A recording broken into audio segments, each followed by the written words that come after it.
start with your senior players, Justin. Which of that group are you able to bring back in this week? So Sean will come back in, Luke Ryan, Dave Mundy and Sonny Walters will come back into the team.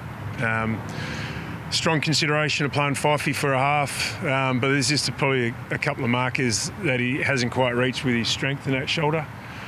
We expect him to make, some really good progress on that like he has over the next couple of weeks, and it doesn't change our thoughts with him for round one, but he's going to miss this week.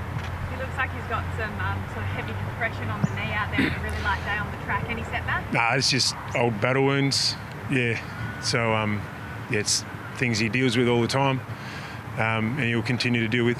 Nothing major.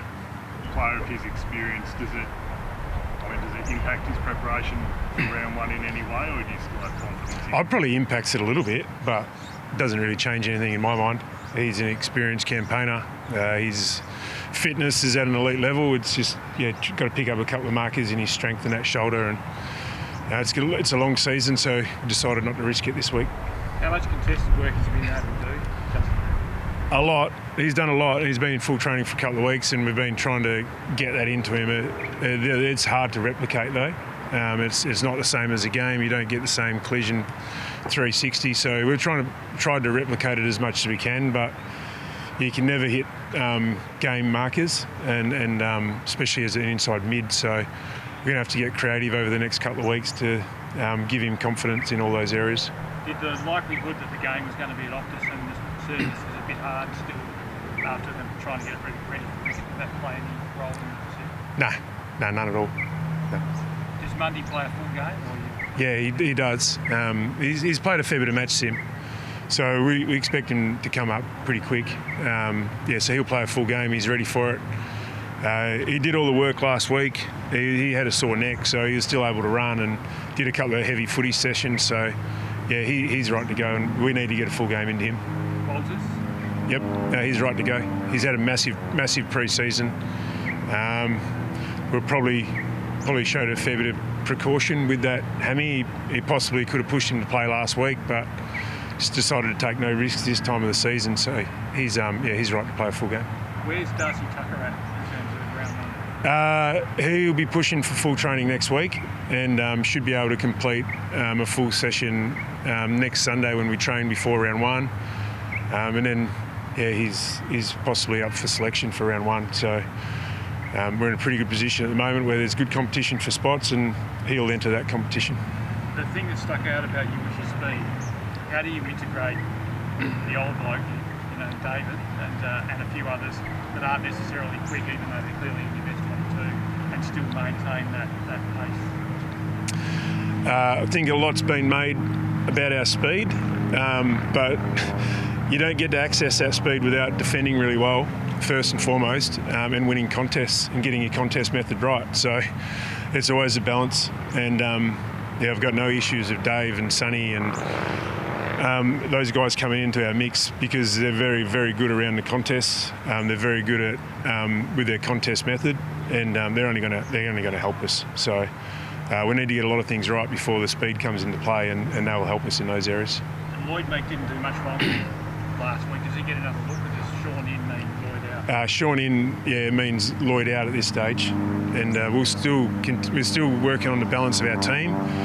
I thought Rory Lobb competed really well in the ruck as a second ruck last week, and he competed really well as a forward as well. So he'll take the second ruck option. It's probably the way we like to do it in season, given that Sean does 80% of the ruck when he's there. So that's the way we're going to go this week. Tougher aside, is the team you put out on Sunday a fair indicator of what you're looking at for round one? Yeah, but a lot can change. A lot can change. I mean, this game last year we lost a few to injury, and pretty much the whole forward line flipped on its head. So no one's resting on their previous work. Everyone needs to go out there and treat it like it is a precursor to round one, and spots are still on the line. We're going to have a pretty good representation down at Peel. All those guys will be competing hard for a role in the team. So there's still a fair bit of unknown, and I think there's a fair bit of pressure on the guys to go out and represent the club the right way this week. looks like there'll be some more clarity today on top-up pools of players in case there's a COVID impact on your list. What's your understanding as to what's going to happen? I really don't want to speak before the AFL puts out their memo, but I think we'll get good access to Peel players, which really benefits us and benefits the relationship of us and Peel and what we're trying to build down there. And then we'll get pick of waffle players, and how that plays out is still a little bit of uncertainty there. There's still a little bit to work through with West Coast and AFL, but it looks like we'll get access to some clubs and they'll get access to some clubs. And then what happens after that is anyone's guess. What's happening with the SSP as well? What's your plans on that? Yeah, obviously got that spot to fill. We've got till March 9, I think it is, to make that call. We'll see what pops out of this weekend and see if there's any needs on our list. Like I said before, we're pretty healthy and there's good competition for spots as it is. So we'll work out whether we actually need to fill that or we're better off leaving it to the mid-season draft. And we really can't be definitive on that until we get through this weekend. So we've got a little bit of time to make a call and we'll probably use all of that time. Do you think that signs the Eagles a good opportunity for him? Yeah, it's a great opportunity for him. He's obviously worked hard since he left the club. He's gone back to East Fremantle and performed well last week. So, yeah, good luck to him. What do you like the Bailey Rogers, Charlie Kleitschel and Blake Schlenzel? What have I made of it? Made of them? First and foremost, they're ripping people. And, the waffle's in good order. We've got those type of players running around the waffle. And, yeah, sometimes you sort of wonder why some of those players haven't got an opportunity sooner. So I think we've opened our own horizons to looking at more mature age players, and I think that's happened across the AFL over the last few years, and I think they'll only continue. They're driven, mature, and ready to go. So I've been really impressed. There's a couple of guys you like there that sounds like you might just leave that spot for the mid-season. Yeah, I really need to get through this weekend, see if there's any needs on our list. Like I said, we've got some good depth playing at Peel this week. I think we'll have up to 12, 13 players, and a lot of those guys could easily be in our AFL team. So we'll have to get through this week before we make a final call on it. But if we get through unscathed and the guys at Peel put in good performances, we might leave that up our sleeve to the mid-season draft. What about Jai Amos? Is there a chance to play? Yeah, he'll play a half at Peel this week. He's done a mountain of work since he hurt himself post-Christmas, and excited to see what he can do. The Eagles have been pretty open, Justin, about what they're confronting from a list point of view and their injuries. Does it change anything about the way you approach this game to get what you need out of it? No, not really. No, it's probably never really been about the Eagles the last 2 weeks. It's been more about our build to round one, and making sure we're really prepared for round one. And we've used these 2 games as a stepping stone from intra-clubs to round one, and that won't change on what the situation they're going through.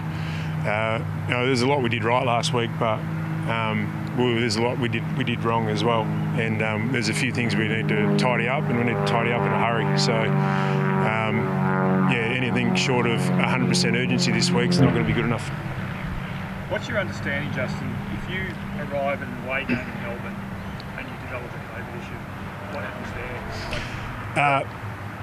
The testing, we're really clear on what the testing regime is now prior to a game, and if we were to lose 4 or 5, we'd have to get busy and make sure we've got flights available to get players over, I'd imagine. We'll get through the rules, get through the top-ups, and then we'll have to sit down over the next couple of weeks and plan a lot of these scenarios, because it clearly could happen. And it's going to present for some interesting scenarios. How beneficial is it for you guys that your list is in such good shape that then when you are confronted with these potential COVID issues, you've really got the depth to cover it? Yeah, it's hugely beneficial. So we need to make sure we maintain that, because it hasn't been the case over the last couple of years. So need to make sure our players are doing the right thing all the time, and our players are really aware that if they're in good form, they're going to get possibly more opportunities this year than any other year. So yeah, it's a good spot to be in at the moment, but we need to do everything we can to maintain that.